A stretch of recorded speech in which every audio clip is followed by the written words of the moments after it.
encourage you to go inside and pull us up on sportstalksc.com, the TuneIn app, however you have to do it, because you don't want to miss 1 minute of tonight's show. We have a great show for you tonight on Sports Talk. Really looking forward to spending the next couple of hours or so with you and talking about anything and everything that is on our mind. And we're going to hear from a lot of different people tonight. You heard Dabo Swinney there in the open, and he just had his media golf outing. Does this every year at the reserve at Lake Kiowee. It's kind of what I like to call the unofficial start to the season for Clemson. Dabo, it's his first chance to talk about the summer and his team, and he makes his assistant coaches available for the one and only time this season until the bowl period.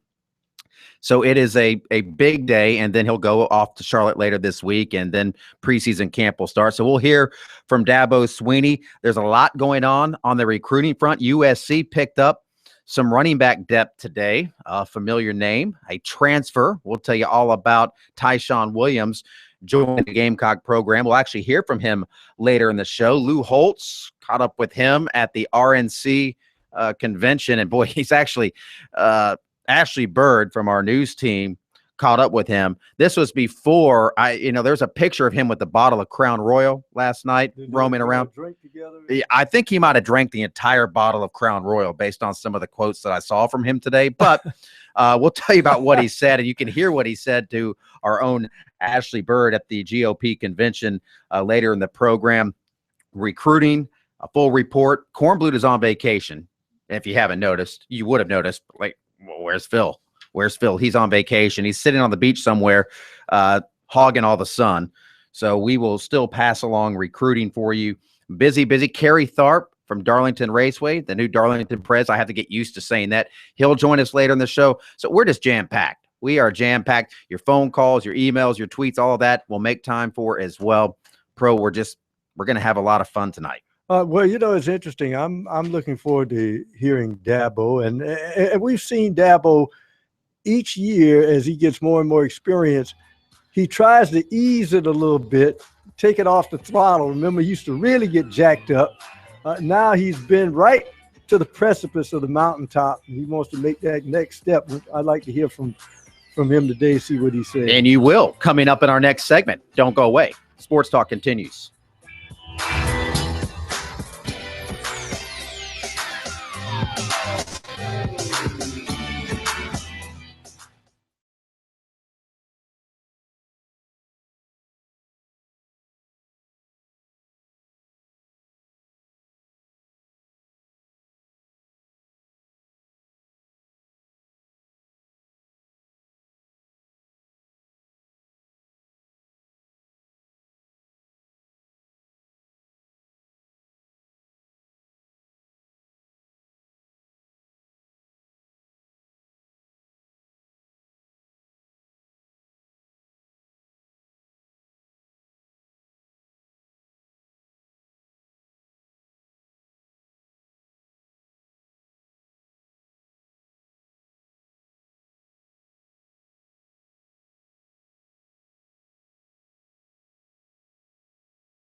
glad you're with us wherever you have us dialed in around the state tonight on one of our many great affiliates, really from the Piedmont down to the coast, to low country, everywhere in between on Sports Talk. 30+ affiliates strong. Also, you can find us online at SportsTalkSC.com. You can find us on Facebook at Sports Talk SC. Also, Sports Talk Radio Network at Sports Talk SC on Twitter. We are everywhere you want us to be, and maybe even some places you don't want us to be. That's how we roll here on Sports Talk. You've got Kevin McCrary, the Professor Tom Hayes, and J-Dog at your service tonight. We have Carson Mason, who I'm now calling Phil Jr., because Phil's on vacation this week, and Carson has been handling recruiting. And, I mean, she's been a machine in there. She's so far down that recruiting rabbit hole, Pro. I don't know that we'll ever see her again. So I've been calling her Phil Jr., PJ for short. She's gotten that recruiting crack from Phil. She's like, she can't stop. Like, she's just all over it. Speaking of recruiting, we have Dabo coming up in just a moment, so stay tuned for that. Want to mention the big recruiting story for South Carolina. Tyshawn Williams, former Crestwood High running back, Shrine Bowler, has been admitted into USC, so that clears the way for his transfer into the Gamecock football program. He spent one season in Chapel Hill, played in 5 games. He signed with the Tar Heels and it was offered by the Gamecocks, but picked North Carolina. Now, the Tar Heels did not release him to South Carolina. They blocked that transfer, so he's a walk-on next season. He has to pay his own way. He found a way via his mother, I think, is in the Army or has been in the Army. He's getting the GI Bill to fund his schooling. I tweeted about this earlier. I think this is absolutely bunk that he has been blocked from going to a school in another conference in his home state by North Carolina. I mean, he ran for 57 yards last season. Now, the Gamecocks and Tar Heels play in 2019. Yes. So they'll have to face him one time. So I don't think that's really grounds for blocking a kid from transferring to an in-state school. If he wanted to go to Clemson, even though they don't play Clemson every year, I guess it's you say in the ACC. But I'm of the Steve Spurrier philosophy of, you know what, you can transfer anywhere. If we're done with you and it's not working out here, you can go anywhere you want. He had players at Florida. Remember Hambrick transferred from Florida to South Carolina. He said it never happened, but he said they can transfer anywhere they want. They can even go to Clemson, and I won't block it. And I think more coaches should handle it that way. I know you got to protect your program and everything, but now he's using the GI Bill, money that South Carolina be more than willing to give him, and that GI Bill could go to somebody else that might really need it that's not playing football. I mean, that's a finite amount of money in those GI bills. Right. So it's going, and I'm not saying that Williams doesn't deserve it here. That's not the point that I'm making, but I'm saying when South Carolina's there and they have the money to pay for him and put him on scholarship, let's let that GI money go somewhere else. But North Carolina wants to play hardball, and he worked around it. I give him credit. He got creative. Because the rule is if you are blocked from going to a school, you cannot go on scholarship the next season. Right. So you have to pay your own way, and most kids don't have the resources to do that. The schools know that, so they leverage that and make them go somewhere where they basically pick where you're going. You can go to these 5 schools, and that's it. If you want to go to that one, you got to pay for it yourself. Well, he figured out a way to do it. We'll hear from him later in the show, by the way. He'll be calling in. Right now, I want to jump into Dabo Swinney. Part 1, we're going to give you 2 parts of Dabo.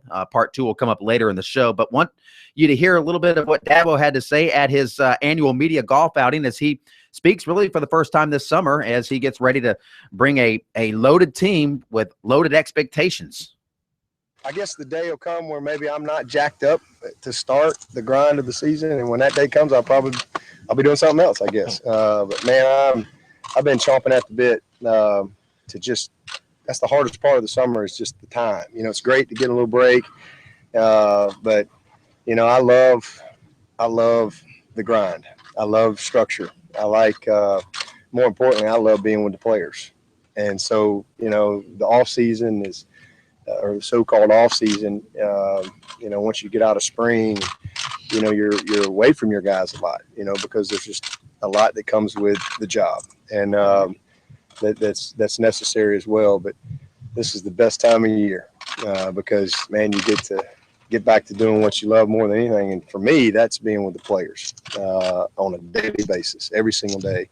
And, you know, just bringing a group of people together for a common purpose and trying to be the best version of ourselves that we can be. And that process has already started and has started, when we got back from Arizona, to be honest with you, and trying to, get this team ready for this year's journey. But now we get to the fun part, and that's get back on the field and really, start seeing how our work has paid off from what we've done in January to this point. This year, you're the hunted rather than the hunter. You can't say no respect. How do you manage those expectations and keep everybody focused? Yeah, I've had that question a couple of times, but I don't see it that way. I mean, I think we've been the hunted for a while. I mean, we've won 56 games in 5 years, and I don't know that we've been the underdog very often in the last 4 years or so. I think we probably 90% of the time. I'm sure somebody will go and research that, but probably 90% of the time over the last 4 years, we've been the favorite. So I think that our guys understand, how you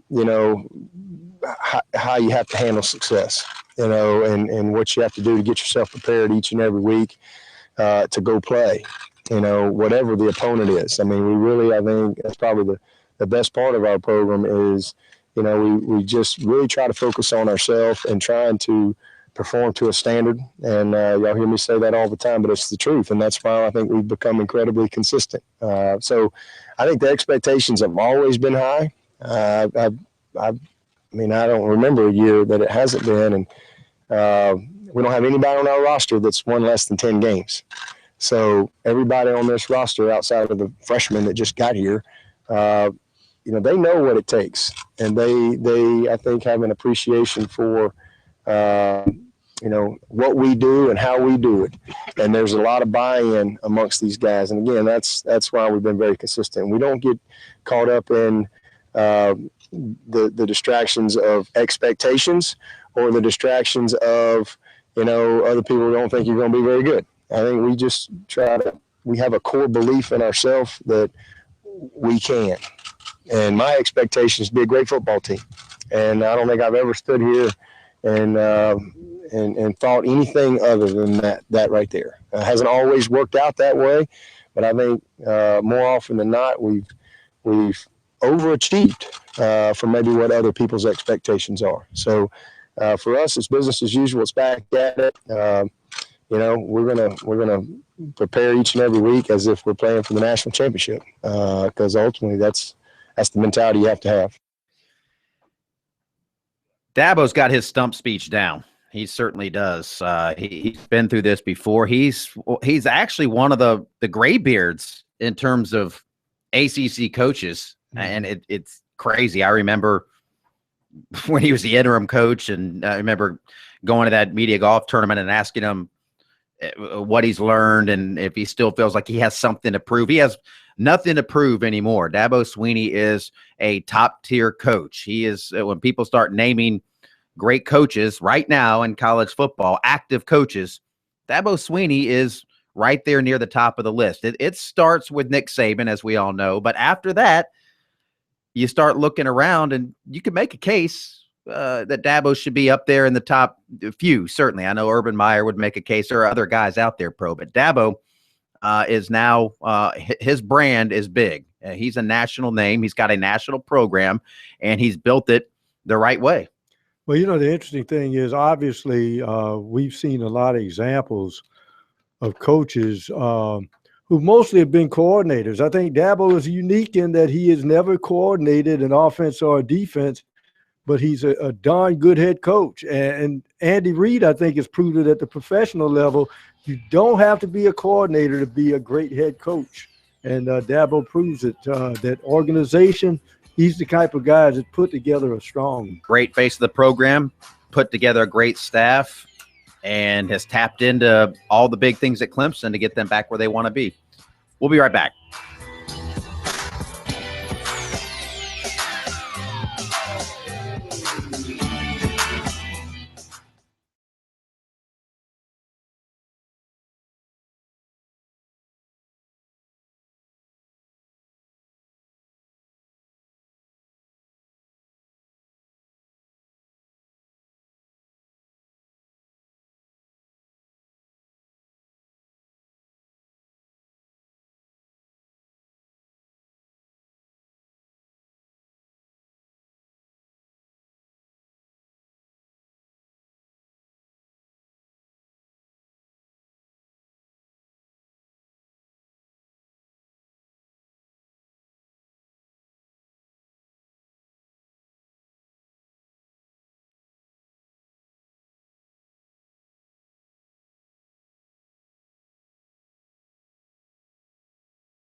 More Dabo Swinney coming up. And, of course, if you miss any of Dabo or you want to hear everything that he had to say, head over to our website, SportsTalkSC.com, a place that you should visit early and often each and every day. It should be bookmarked in your favorites, maybe make it your homepage, whatever you have to do.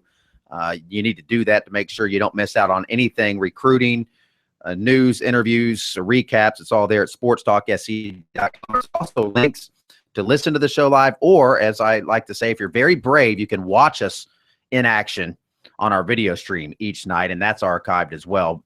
It is not TVMA. I do think it should be. If you have small children, they could be frightened if they watch us and see us in person. But be that as it may, it is available for you. A couple of notes that I want to mention here while we have a couple of minutes. More Dabo Swinney coming up, as I mentioned, after the bottom of the hour. But Tiger Woods announcing today that he will not play in next week's PGA Championship. That means he's going to have missed all 4 of the majors for the first time in his career. Has not played in almost a year now, last August, when he finished tied for 10th in a tournament. Recovering from back surgery, 14 career major championships, 40 years old. I think we can put to bed safely him catching Jack Nicklaus. I think we're getting to the point now where we can say he's probably not going to win another major. How at this point, and I thought he would. I thought he'd win Augusta, and maybe he still will. I haven't given up all hope, but I am not feeling really good about the whole will Tiger win another major debate that's kind of raged for the past few years. I don't see any reason to believe that this guy's going to be back at his top form ever again. He's never going to dominate the way he did again. We know that, but will he get to where Phil Mickelson is right now, where he can throw 4 rounds together and win a major championship at Augusta, at a U.S. Open, at a PGA, at a British Open? And I just don't see that right now. Boy, I mean, if there's any other injury, but, a golfer and a back, that's just like a pitcher in his throwing shoulder. Mm-hmm. If that thing goes, it is very difficult. And I guess, K-Mac, when you look at it, you can pinpoint back that year when Tiger played in that tournament with that injury. He knew he had basically playing on one leg, and that may have started it. His own stubbornness to stay in that particular tournament may have wiped out and shortened his career, because obviously other muscles have to be used to compensate for the push off from that leg you're not using. And maybe that's when the really serious back trouble started for him. Yeah, he did start breaking down, and it happened fast. His last major championship that he won was that U.S. Open, when he beat Rocco Mediate in an 18-hole playoff there and was walking around on a bum knee.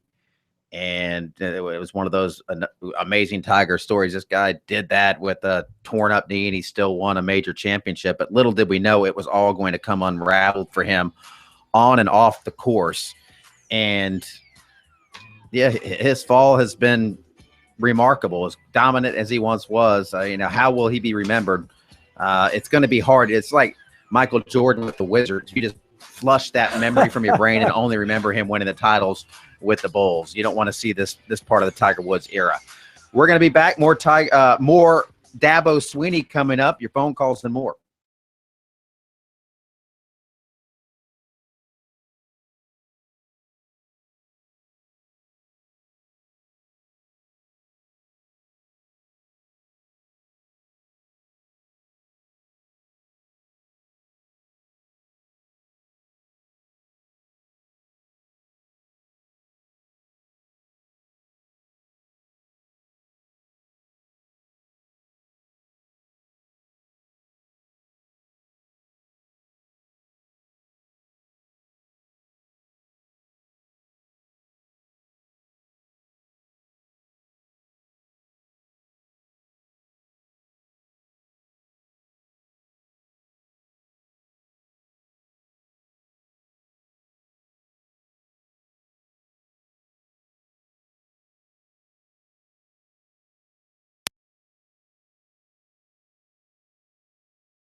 By the way, let me mention this again. If you want to reach us tonight, react to anything that we're talking about, or if there's something else on your mind, 800-956-7266 is our toll-free number. Reach out, grab a line. We are going to take phone calls. We are very, very busy tonight. We have a lot of guests, a lot of interviews, a lot of things happening, but we want to take time for you because you're important to us. That's just how we roll. You mean a lot to us, and we want to hear your voice. You're part of this show just like we are. 800-956-7266. You can also hit us up via email if you prefer the written word to the spoken. That's a good platform for you. Talk back at sportstalksc.com. And if you're a social media guru or prefer the 140 characters or less sort of media, well, you can hit us up on Twitter at SportsTalk SC. 140 characters isn't a lot, but it doesn't take that many characters to say I love you, which we don't hear enough on our Sports Talk Twitter feed for whatever reason. Sometimes only take people about 15 characters to get in trouble. I love you. You can fit that and have a few things. You can just write that over and over again. But whatever you want to do, reach out, do it. We're going to hear from Dabo Swinney in just a moment. A couple of other things that I wanted to mention that are happening around the state today. Newberry College will be looking for a new athletics director. They announced today that Matthew Finley is stepping down. That'll be effective August 1st. He's been running the Wolves athletics department since 2012. So they'll name an interim AD and then begin a national search for Finley's replacement. And we mentioned this story last night. We want to say this again and give all of our deepest sympathies and condolences to the Burns High football program, the Burns High community, Spartanburg, Duncan, everybody, the high school football community, really. Everybody grieves when something like this happens, but a Burns player drowned in Lake Lyman Monday. He was identified. Markel Nesbitt, swimming, went under the water Monday, didn't resurface, 16 years old. Just a heartbreaking story out of Burns High School. So all of our condolences, thoughts, and prayers. It just words don't express enough sympathy for what those people are going through, and the family, especially the parents, just a nightmare scenario. So that's a very, very tough deal happening up there at Burns. Let's get back to some more Dabo Swinney. This is part two. Now, he talked for a while today. Again, if you want to get the full Dabo experience, that's available for you on the website, sportstalksc.com. We've consolidated what we think are some of his best comments. And let's get into this second part of Dabo, talking about the team that he has coming back, updating the injuries, and more. You've got positions like defensive end or safety or wherever, where you've been able to be pretty consistent in those positions. Now you got a lot of question marks at those. I mean, how are your assistants approaching this year of taking some new faces? I don't think they're question marks. I just think it's just new people, filling voids that were created because of departures. I really think that's it. I think we got answers. I think the answers are here. Now, it could be a combination of guys. It could be one guy. I don't know that until we go back to work. But I think in my mind, we're going to be just fine. I think defensive end, as you mentioned, is one of those positions that a lot of people are going to immediately look at and say, wow, they lost two high-round draft picks. They just automatically aren't going to be very good there. But I don't think that's the case. I think we have a chance to be very good at defensive end. I think that'll prove out to be the case, when it's all said and done. Now, yes, we're young, but we're talented. And I think the thing that I like more this year, and you guys that have been around the spring, you've heard me say it many times, but it's the position I like to be in as a coach.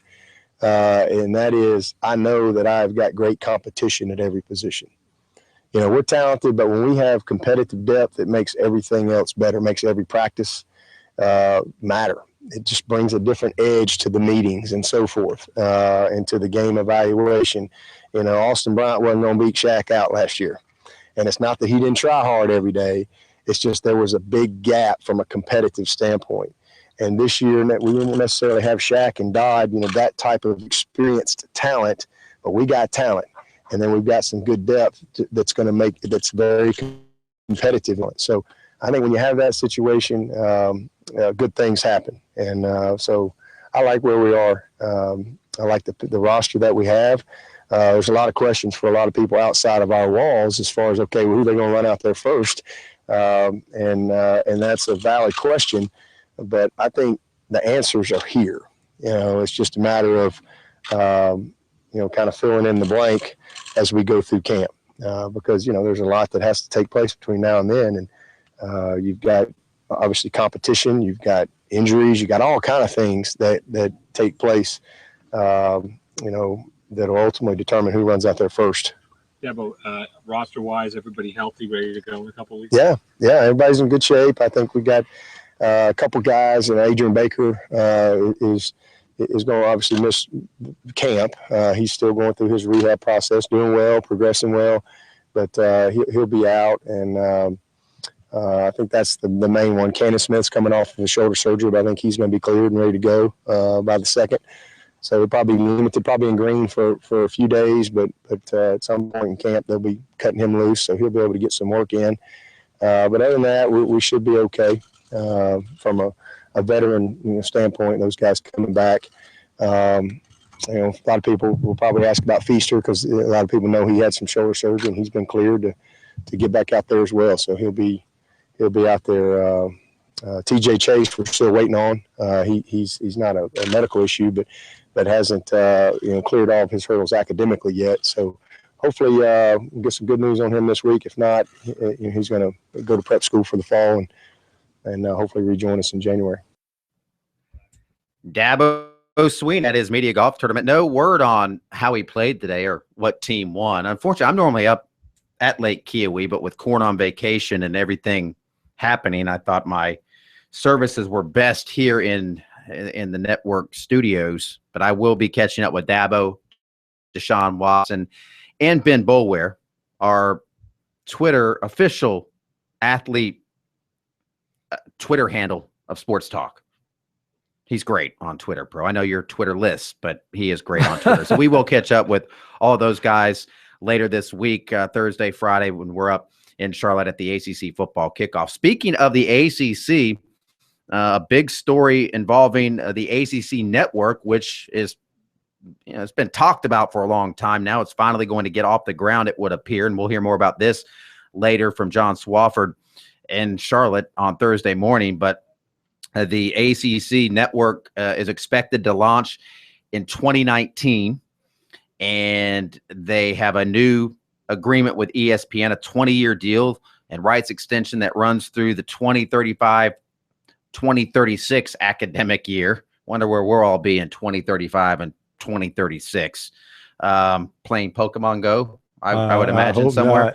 The ACC also extended its grant of rights deal 9 years through 2035-36. Now, that new conference grant of rights bill is important because it keeps the conference intact. If you leave the ACC now under this new agreement, you will have to give the revenue of each and every one of your home games for the next 20 years.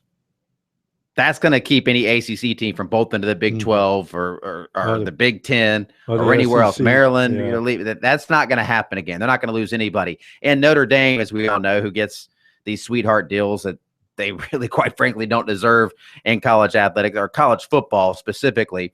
They are an ACC member except football. But if they ever decide they want to join a conference, they have to join the ACC. They won't be able to shop around and decide where they want to go under this agreement. So it's a very good deal for the ACC. We'll get more of the details and how it's going to work. And, then the challenge of getting cable providers and satellite providers to pick it up. It's a different climate now with people cutting the cord, and networks aren't quite as apt to pick things up. And basketball will be very big, as we all know, with the ACC and the basketball teams that they have and the blue blood programs there. But football, no slouch. Florida State and Clemson certainly did their part to help this move along. Miami still has maybe a little clout with what they've done, but they haven't done anything lately. But I'm sure basketball drove this thing to a large extent, but Clemson and Florida State also helped tremendously with their success recently.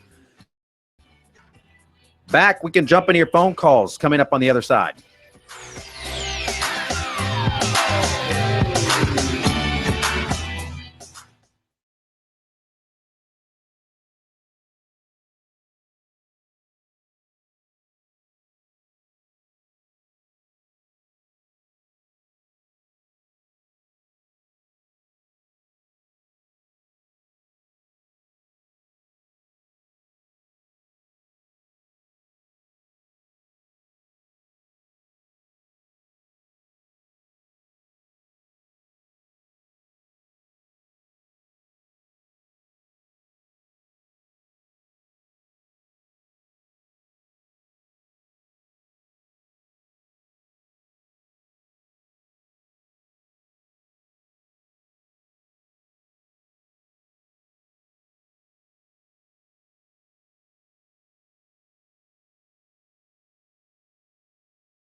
Kevin McCrary, the Professor Tom Hayes, Jared Martin Rogers, a.k.a. J-Dog, behind the glass again. Tonight, Carson Mason roaming around here somewhere in our South Carolina Radio Network studios, making tons of recruiting calls. I don't even know what to do anymore. I had such high hopes for Carson, and now she's down the recruiting rabbit hole. Big story that's going to be big come March Madness time, Pro, involving the NCAA tournament and a pretty big tweak coming soon to an NCAA tournament near you. Well, it might get a little bit interesting. I want to call this maybe the John Calipari rule or something. The number one overall seed will be able to choose the location of its first two games of the tournament, so that, say, for instance, yes, Duke or Kentucky or Kansas, or whichever school gets put atop the 1 through 68 seed list, that program will pick where it plays its first and second round games. Now, what they'll do, K-Mac, is I guess several weeks in advance of knowing where the seeds are going to fall, those teams that you feel have a chance to be the number one seed, they will send in their entries to the NCAA and the NCAA committee. So when ultimately that number one seed gets the call, then they can choose where they want to play. Now, does Duke have to do this? I mean, seems like every time you see Duke, they never leave the state of North Carolina. They're in Raleigh. They're either Raleigh or Charlotte. Or they send them to New Jersey, where there's a ton of Duke alums. Duke alums, yeah. But it'll be interesting how this pans out. And then the other interesting thing is, do we know the number one seed and they get to make their choice, then you build a tournament around them? Or is the tournament bracket already set? Yeah, that's what I don't understand. And they get to pick and choose. Logistically, exactly. When they announce the tournament, do they say, oh, here's the number one national seed, and they get to pick? But that'll be interesting to follow and see how that works. Because see, if I'm ahead of the committee, I'm going to play the devil's advocate. You pick where you want to go, and I'm going to stack you, and I'm going to stack your regional, make it tough for you. Let's head down to North Augusta. Our good friend Ronnie is on the line. My good friend Ronnie's a big, big fan of my work. Aren't you, Ronnie? Yeah, the more you're away, the more fond I grow of you, Kevin. Yeah, that's how it is. And one of my old Clemson buddies, he called me want me to go up to Lake Murray with him. He said they got some kind of thing up there where you can take a pontoon boat out and see the purple martins or something when they come in up there Lake Murray every year. Yeah. I told him the only bird I know anything about is the loon, and I just heard the biggest loon I know of on the radio a while ago, so I don't need to drive up to Lake Murray here in about 6 weeks. You're talking about Cornblute, right? No, I'm talking about that fella be running down that hill here in about. Oh, Dabo. Wow. Poor Dabo. I tell you what, K-Mac, I thought I had the wrong station for a minute. I ain't heard your voice in so long. I was starting. I'm back. You can't get rid of me that. You can't get rid of me that easy. I promise you, my friend. Good to talk to you. Yeah, good to hear your voice, Ronnie. Good to hear from you there. Oh, Ronnie. I had to call in to take a shot at that. You know it's football season, and Ronnie's calling in, taking his shot. It doesn't have to be football season or anywhere close to it for him to get that shot in. We mentioned that basketball story with the NCAA tournament. I wanted to mention this one. I just think this is kind of a cool thing that Newberry College is doing. I've never heard of this, but they're doing this in basketball coming up. They're going to play 3 games in 2 days. 3 games that count in 2 games. In 2 days. Yes. And now you see this in a tournament where you might play 3 games in 3 days, but you never play 3 in 2. They're going to play Erskine at 12:01 a.m. on November 11th. Then they're going to play Charlotte at 7 p.m. later that day. So they're going to play 2 games that day. Then they're going to cap that 3-game stretch at North Greenville on November 12th at 4 p.m. Somebody looked at that 30 for 30 or that special that the SEC had on that the Tornado Lace tournament, in which Georgia won 2 games in one day, on their way to an improbable SEC tournament championship that particular year when that tornado hit Atlanta. I remember I'm not so certain I would want to do that, though. I would be, if I'm the trainer, I may have ostensibly balked on that. Yeah, but you think about it. I mean, these kids when they're playing summer ball, when they're playing AAU and they're going to tournaments, you're playing all day. When you're at camps, you're getting up in the morning, you're playing a game at lunch, you're not playing another one in the evening. These guys can go. It's early in November. I don't know what their slate looks like after that. Two of those 3 games that they're playing in 36 hours are part of the Little Four Classic. It's a unique thing to do. And Wolves coach Dave Davis, that's an intriguing thing to do. I thought that was pretty neat when I read about it. We got recruiting coming up. Carson Mason, a.k.a. Phil Jr., has a full report.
Let's jump into tonight's recruiting report. We begin with former North Carolina running back Tyshawn Williams. He said this afternoon he's been accepted by the USC admissions, and that'll pave the way for him to join the Gamecocks as a walk-on.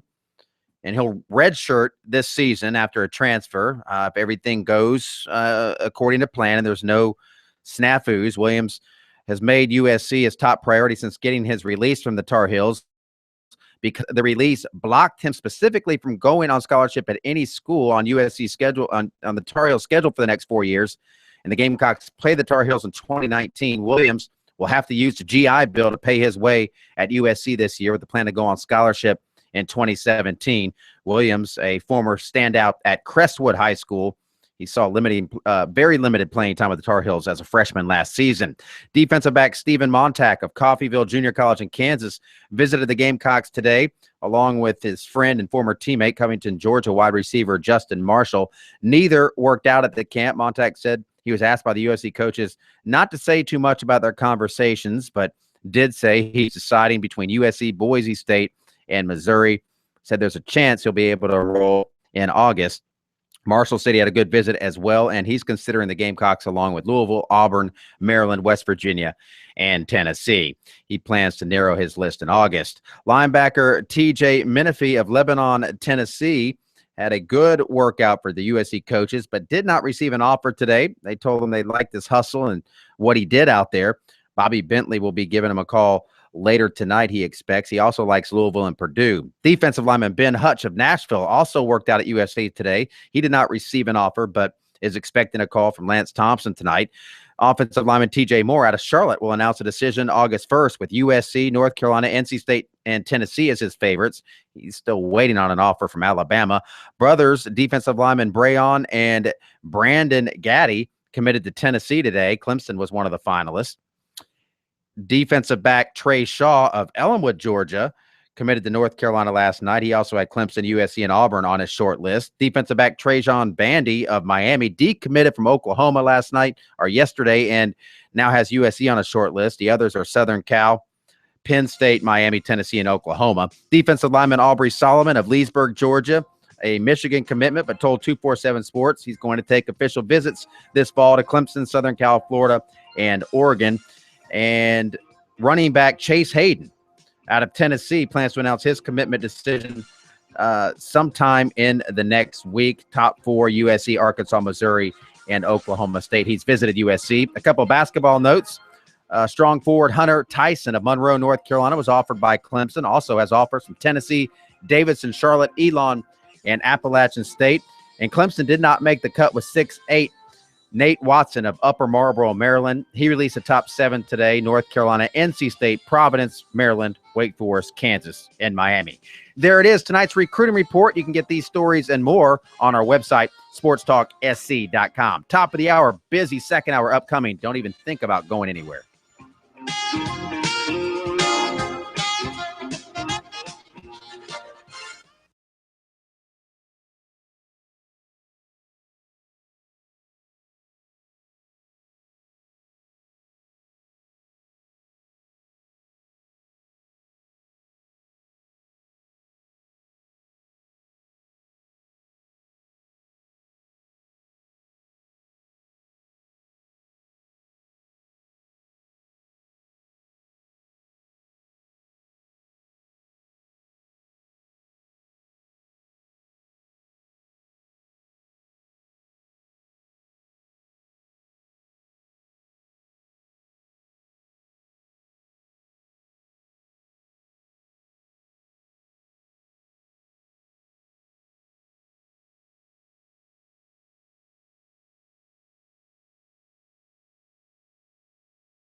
Live from Columbia, this is Sports Talk on the South Carolina Radio Network. Be a part of tonight's show. Call us at 800-956-7266 or email talkback@sportstalksc.com.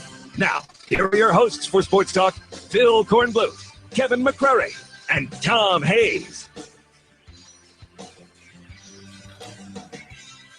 Popping the top on hour number 2 here on Sports Talk. Kevin McCrary, the professor Tom Hayes, J-Dog behind the glass. We've got Carson Mason running around here somewhere. Phil Kornbluth enjoying more of his vacation. Busy second hour. Coming up in our next segment, we will talk with soon to be perhaps USC running back Tyshawn Williams, former North Carolina running back, former Crestwood High standout, who has now been admitted into USC, clearing the way for his transfer into the Gamecock program. So we will catch up with him and find out how all of that went down and go into his thought process with his decision to transfer out of North Carolina and make the move to South Carolina. He had to jump through a lot of hurdles to get there because the Tar Heels had put a block on any school that they are going to face in the next 4 years. South Carolina and North Carolina will meet in 2019. That'll be Williams' final season. He'll have 3 years to play at South Carolina. He'll have to sit out a year. He'll redshirt, pay his own way via the GI Bill, which he had access to, and he'll explain that to us. And then off he'll go with 3 years to play 3 for the Gamecocks. So he'll be joining us. We'll hear from Lou Holtz, who had himself quite a day. Lou Holtz had himself quite an interesting day at the GOP convention, Pro. He made some comments about immigration, that he doesn't like immigrants particularly. He doesn't like celebrating their holidays, which is a little surprising to me. I got to think he likes St. Patrick's Day. I mean, Lou Holtz has to enjoy celebrating St. Patrick's Day. Am I right? Said he didn't like their holidays. Well, he was celebrating that today. Which is Canadian, though. He was. Yeah, he was carrying around Canadian whiskey last night, and I think he drank it all. Does that mean he was once a Cruise supporter? Yeah, probably not. Probably not. But yeah, he raised some eyebrows. I mean, Lou Holtz was definitely in the news, but a little lighter interview with our own Ashley Bird from our South Carolina Radio Network news team, who caught up with him last night. So we'll hear from Lou this hour. Kerry Tharp, new Darlington Prez, will join us at 7:30. So set your timer for that. Plenty to discuss with him as he settles into his new when gig. she talked to Lou Holtz, is this before or after he took the truth serum? It was before. Oh, I okay. think he had just, because I saw the picture of him with the Crown Royal bottle a little bit later in the night. But yeah, he definitely said some things that raised a few eyebrows at the GOP convention. But hey, Lou Holtz, what are you going to do? Yeah, he made another one of his jokes that didn't go over as well with some people. He said he was in Afghanistan and Iraq, and he was never scared until he flew back and landed in Chicago. That one didn't go over real well with some people, as you can imagine. Now, Lou coached if Notre you're Dame. ever He gonna knows make that joke is not going to go over. Yeah, trashing an American city doesn't. You always got to be careful when you do those sorts of things. But hey, that's all in fun. He was making a joke, right? We're all laughing.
It's Sports Talk on a Tuesday night, South Carolina Radio Network. Glad you're with us wherever you're listening around the state on one of our 30-plus affiliates. Maybe you're listening online at Sports Talk SC or following along on your iHeartMedia app, maybe your TuneIn app. We appreciate you no matter how you find us here on Sports Talk. Kevin McCrary, the Professor Tom Hayes at your service. We're going to get back to your phone calls and other things momentarily, but we want to go out to the guest line and welcome in running back Tyshawn Williams on the line now. He's in the news today, has now been admitted into USC, which clears the way for his transfer into the Gamecock program from North Carolina. Tyshawn, hope you're doing well today.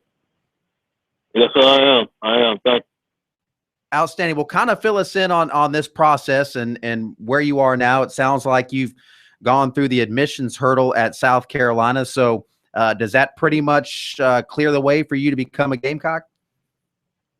Yes, sir. I mean, the hardest part, has been taken care of. That was the main thing as far as just being able to get into the schools and accepted. So now you're on to, figuring things out for class and getting things figured out, as far as camp invites and all that stuff goes. Now, you obviously could have picked a variety of schools, and you had to go through some extra hurdles to land at South Carolina because when you left North Carolina, they didn't want you to go anywhere that was going to land on their schedule in the next 4 years. And as we all know, the Gamecocks and Tar Heels play again in 2019. Yes, sir. What motivated you so much to try to clear those hurdles and figure out a way to land at South Carolina? First of all, I just want to thank God and thank my parents because honestly, I wouldn't be able to do it without them. We had been in the military with the GI Bill. It kind of just opened up a variety of things, which allowed me to pretty much go to any school, I wanted to. So, with that being said, I felt comfortable going back home to South Carolina, and that school and that people. So I just kind of felt comfortable with that decision. So, at the end of the day, I just had to do something, that I felt was right for me, and that's what I feel is right. Well, you're going to a program, obviously, it's on a rebuild, brand new coach. Is that one of the reasons you thought about coming back home to be part of something that's new that's being built here at South Carolina under Will Muschamp? Yes, sir. That definitely was an intriguing part, for me. I definitely, you hear his name a lot. He's been in a lot of, great programs. So, just for him to come in and try to help change this program along with him, that was definitely intriguing for me. What did you learn during your time in Chapel Hill with the Tar Heels? I learned a lot. Of course, that was my first year away from home. So of course you're gonna learn, the basic things of just taking care of your schoolwork and your responsibilities, being on time. Even the little things, as far as going shopping on your own and stuff like that. So just all those kind of things just kind of help me going and my maturity and all those kind of things.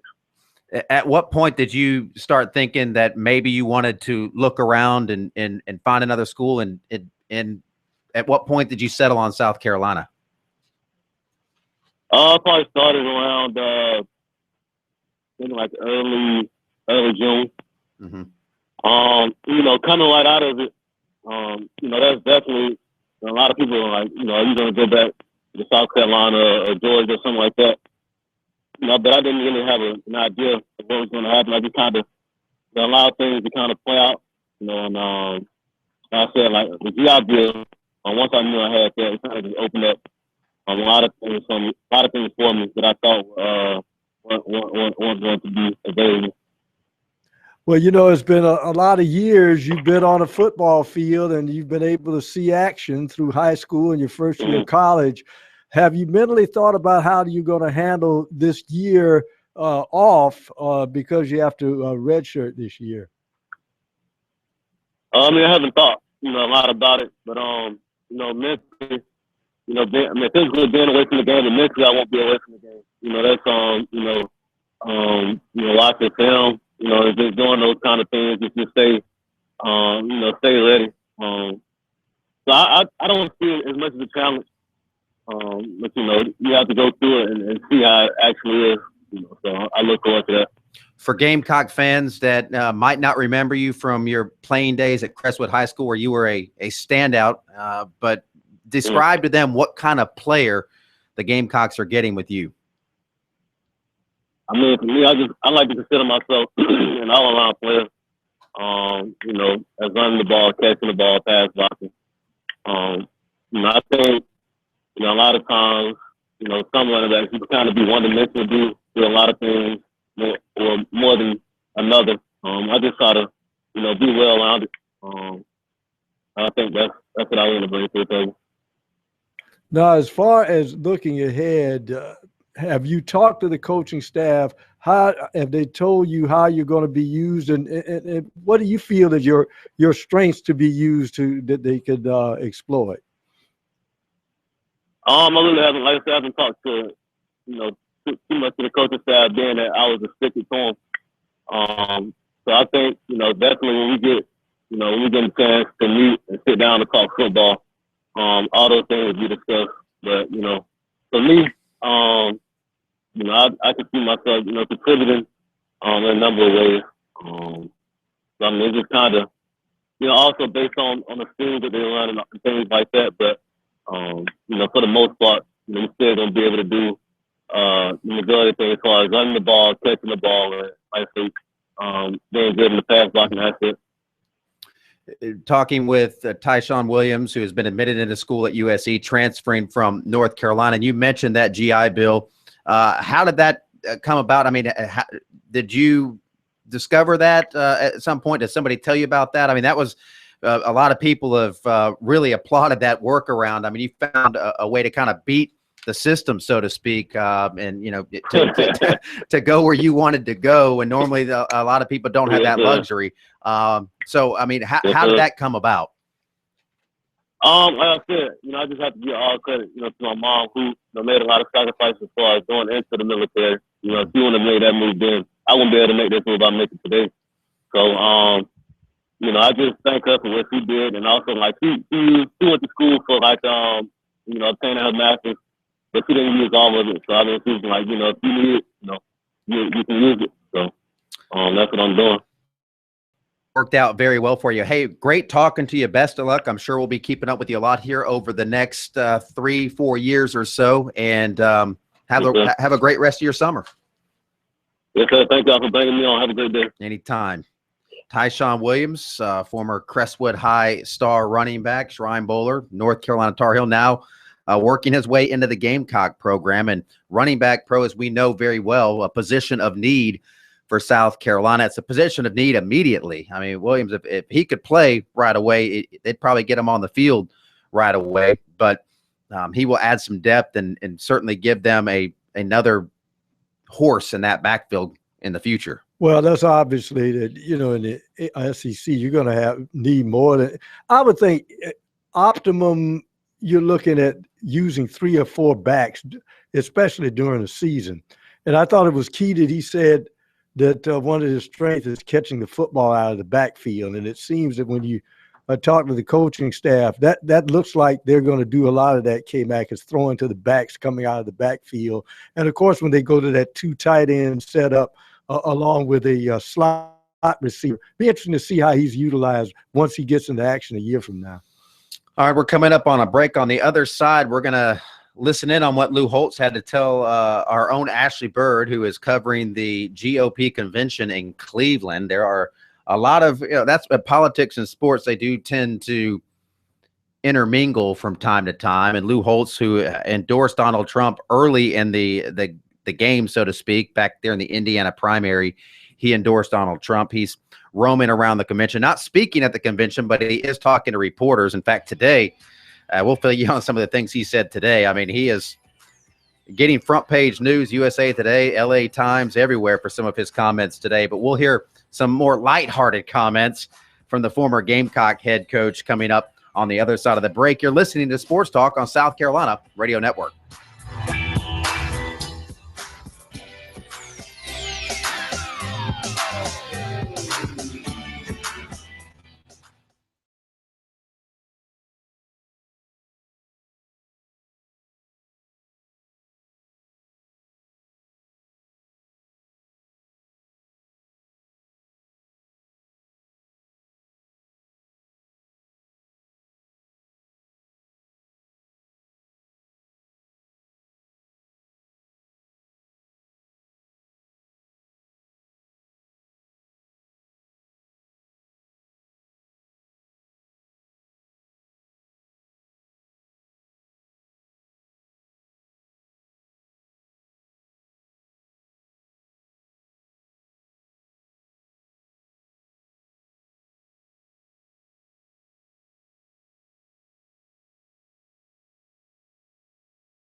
Lou Holtz, former USC, Steve Spurrier's predecessor at USC, and made his name at Notre Dame, as we all know. He's had a lot of coaching stops. He was at NC State at one point, was at Minnesota coaching the Golden Gophers, was at Arkansas, was at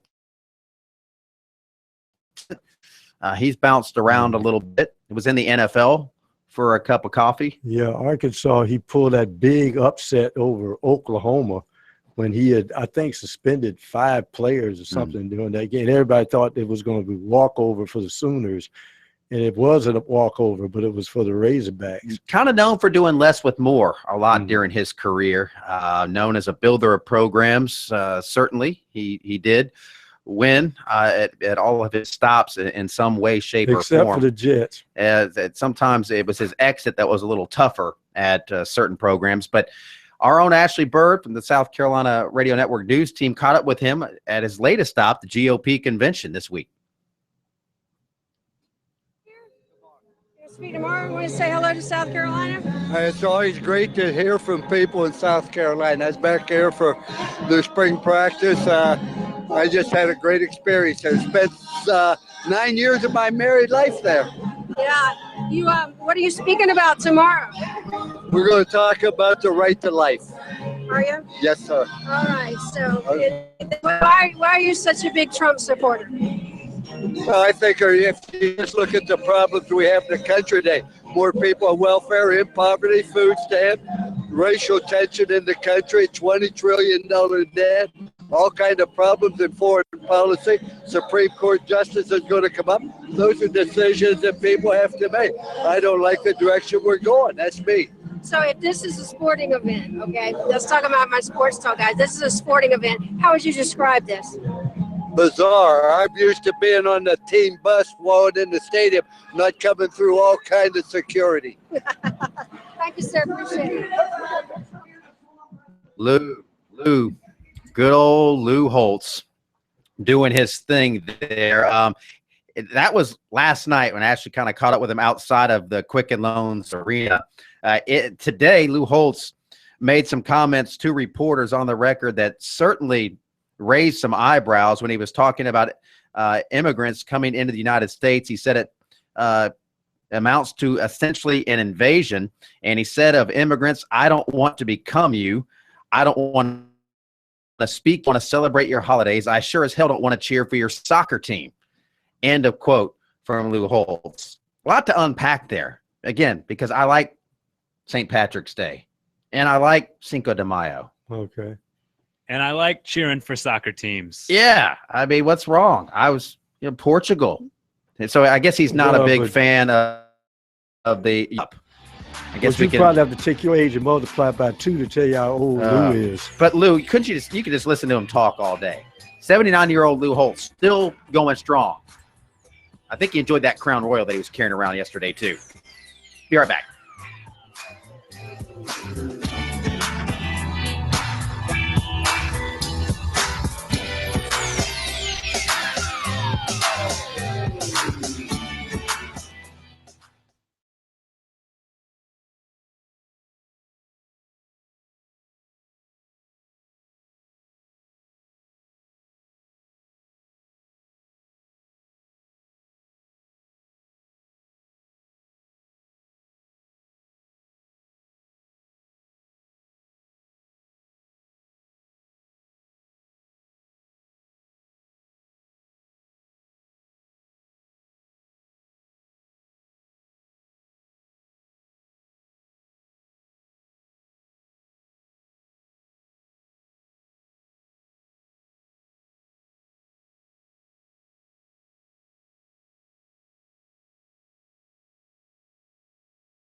We continue on Sports Talk. Kevin McCrary, the Professor Tom Hayes with you tonight.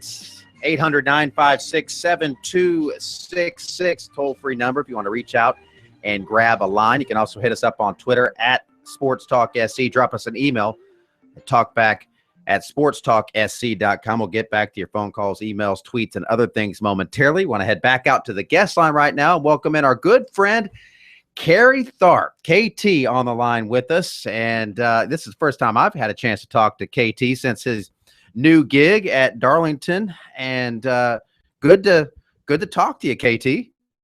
It's great talking to you, K-Mac. Professor Tom Hayes.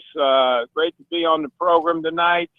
And just real thrilled about being over at Darlington and being able to be on your all show here on a regular basis. It's certainly a great deal, and I'm glad I'm talking to the A crew tonight. I don't know what y'all did with Corn Blue. Probably came off the beach somewhere. We did. I'm glad I'm talking to the A crew. You are. You definitely have the A crew, and Phil's on a beach somewhere hogging all the sun. But yeah, we're glad to have you on. I know that it's probably been a whirlwind for you as you've gotten settled in. I mean, have you gotten your bearings? Have you been able to hit the ground running? Or are you still kind of going through that process?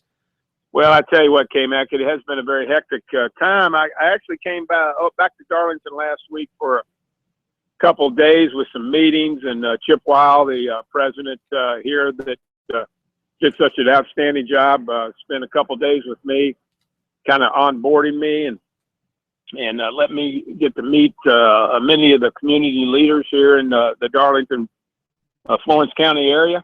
And it was a great experience. And one thing I was pretty sure about before I came here, and now my belief is solidified, is the support of the community for Darlington is outstanding. And to know that we have the support of the people here in the state of South Carolina is very, very comforting, and certainly, Darlington means a lot to the state. It means a lot to the state of South Carolina, its people. It means a lot to NASCAR.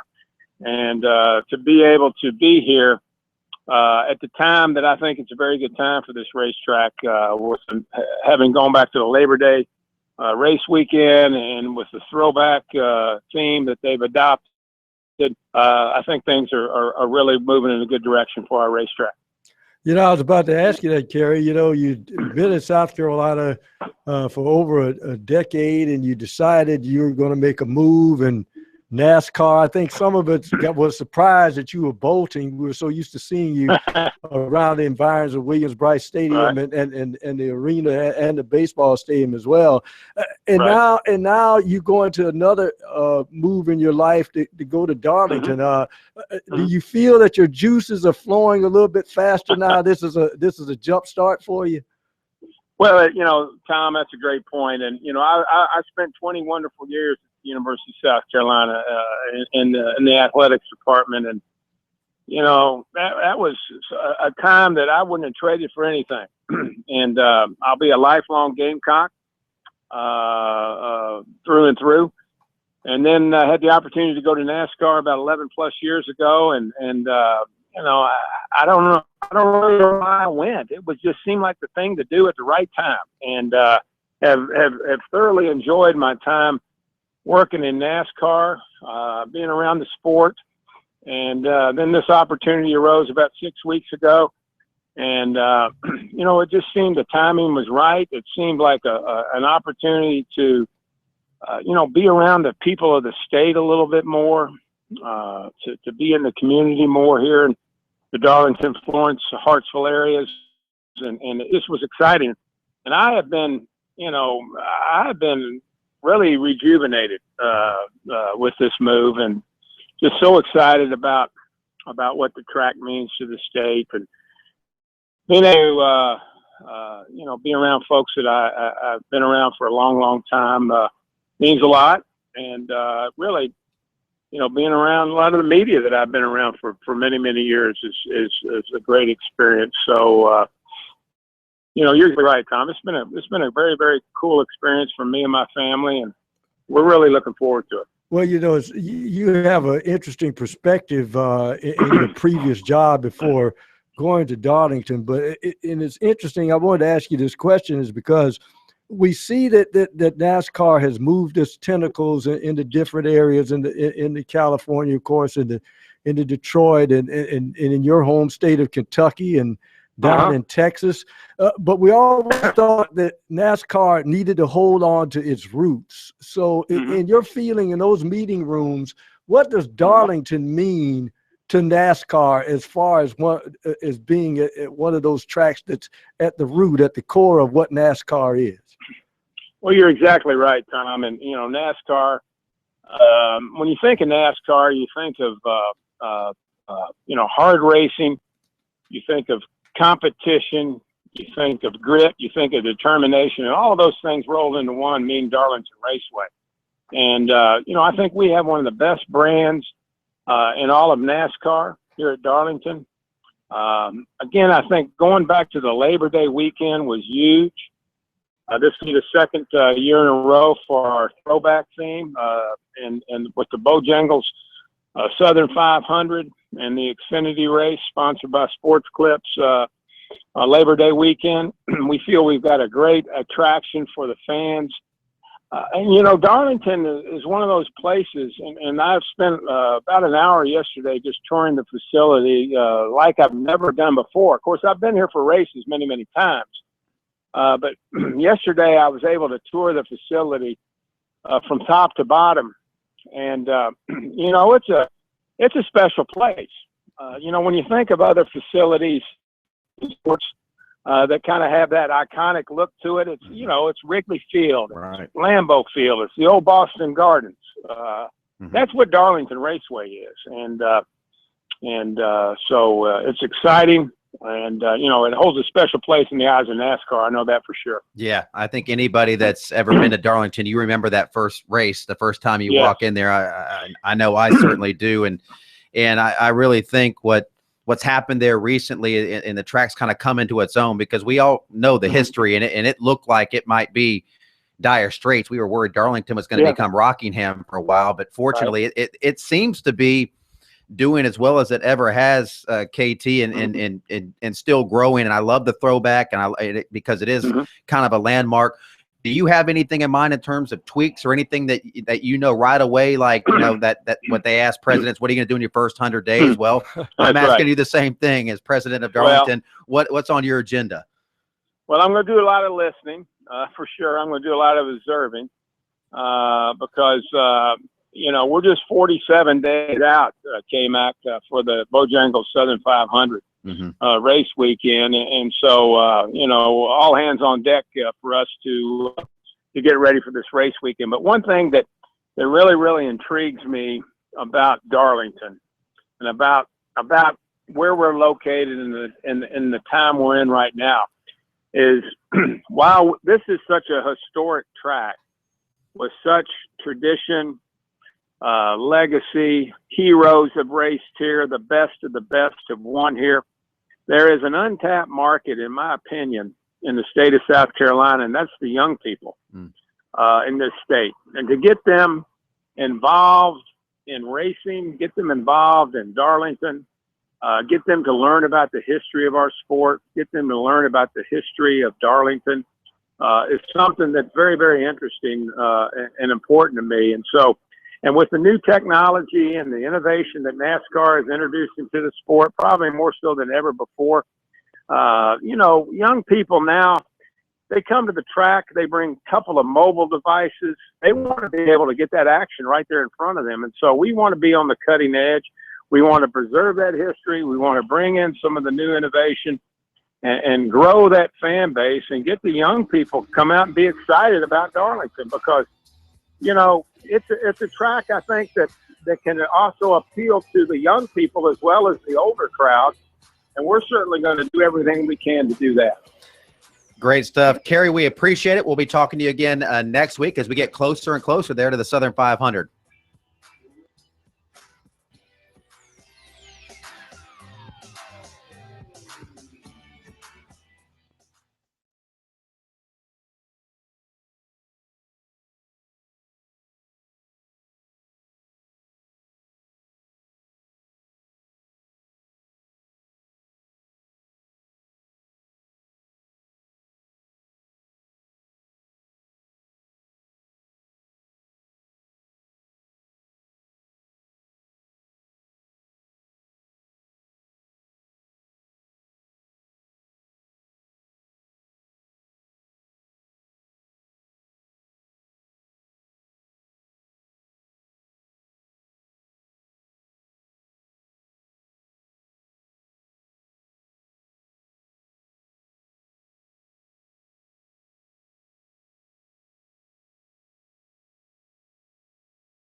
Breaking news. Breaking news.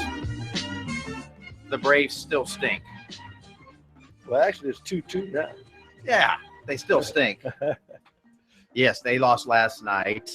They've lost now 3 of their last 4 post All-Star break. So they're picking up. Well, actually, off to a better start than they did at the beginning of the season, where they lost 8 or 9 in a row. That's because they top loaded their schedule on. Yeah, they're bad. They did. They are bad, but maybe one day they'll get it together. They're about to have a nice new stadium paid for by the taxpayers of the greater Fulton County, Atlanta area. I don't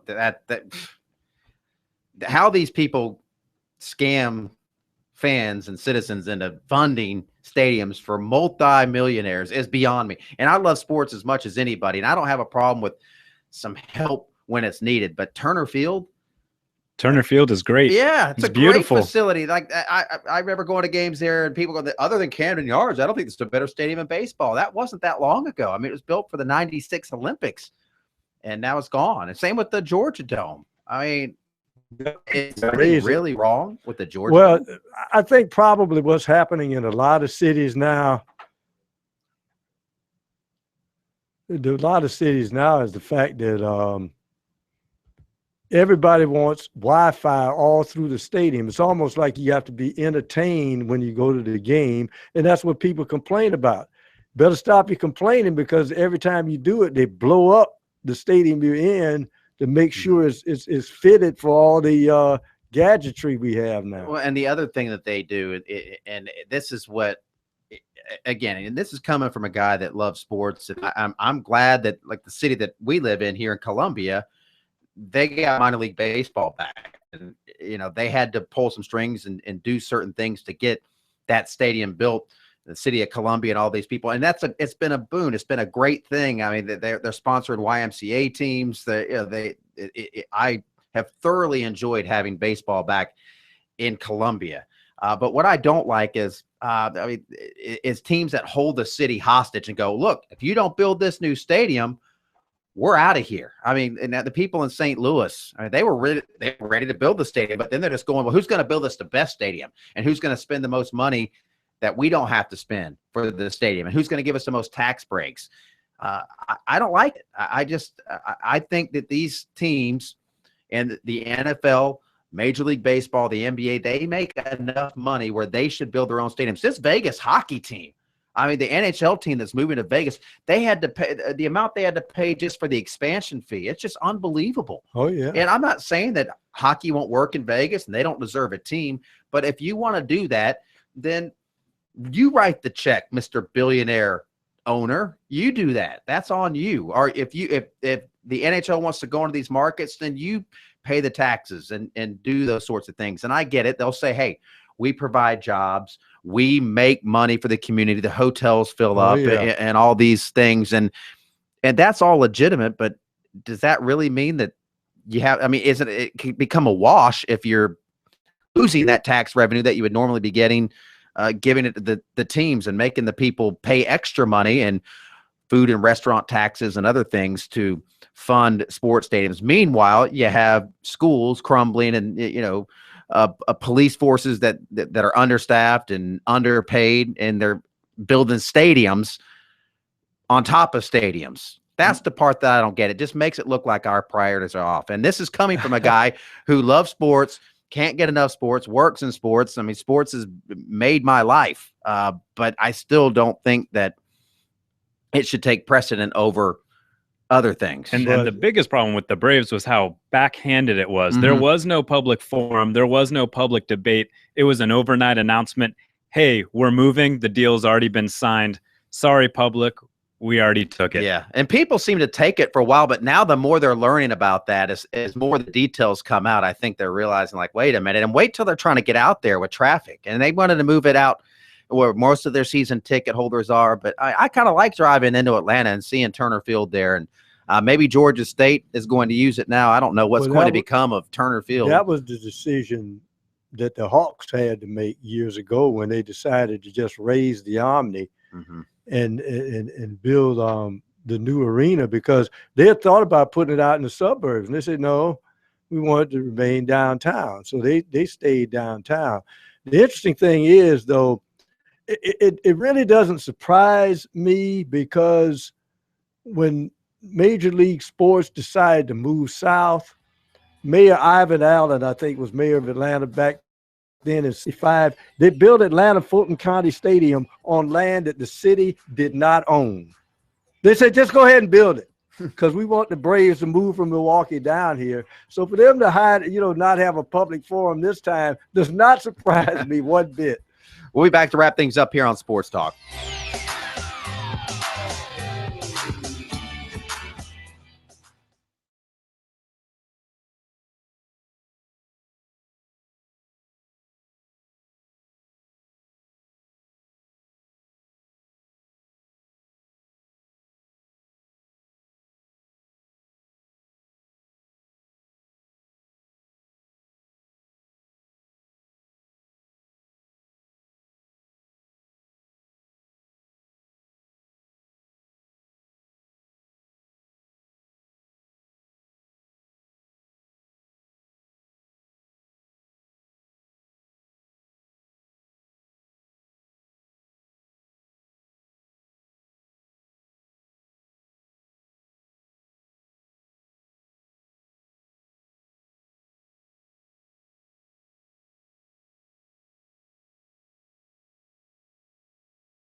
Busy show we've had tonight. We've covered a lot of ground. If you are just tuning in, well, better late than never. We're happy to have you here. You have missed a lot of good stuff, but good news for you. Good news for you. All of this good stuff, you can go back and get the best of it on the website, SportsTalkSC.com. Check that out. You can listen in and actually watch what Dabo had to say at his media golf tournament. He is in the process. He's probably about done now. He does a second media session that we will probably post later once we get our hands on it, that he does after his round of golf, where he is further quizzed by the media, and we'll be posting some of his assistant coaches as well. And we'll be hearing tomorrow night from Brent Venables, Coach V, as they affectionately call him at Clemson, and both of the Tigers' offensive coordinators, Jeff Scott and Tony Elliott. So you'll have that to look forward to tomorrow. And then Thursday, the ACC football kicks off. John Swafford's talking Thursday morning, the Coastal coaches, and then Friday, the Atlantic coaches. We'll catch up with Dabo Sweeney, Deshaun Watson, and Ben Boulware. I'll be there. We'll be doing the show from there Thursday night. So really looking forward to that as we get hot and heavy into the college football talking season, and we'll blink our eyes, get through one more week, and then preseason camp will start, and we'll have more to talk about. Well, it's interesting. We talked about Clemson's schedule, but, Clemson has to strike while the iron is hot. We talked about them getting back to the championship. And, I know Dabo talks about his depth, but his depth does not mean him going in the back and getting some DNA and cloning number 4. You got to win it this year when you got the quarterback of that kind of stature. The interesting thing is, you talked about Brent Venables. he did a yeoman's job last year because they lost a lot of talent, including Vic Beasley, the year before. And they said, well, they may take a step back. We all sat here and said they may take a step back defensively, but as long as they got Deshaun Watson at quarterback, that offense will cover up for a lot of sins. But it seemed that there were times, especially in that Louisville game, that it was the defense that saved the day while Clemson was still getting their sea legs offensively.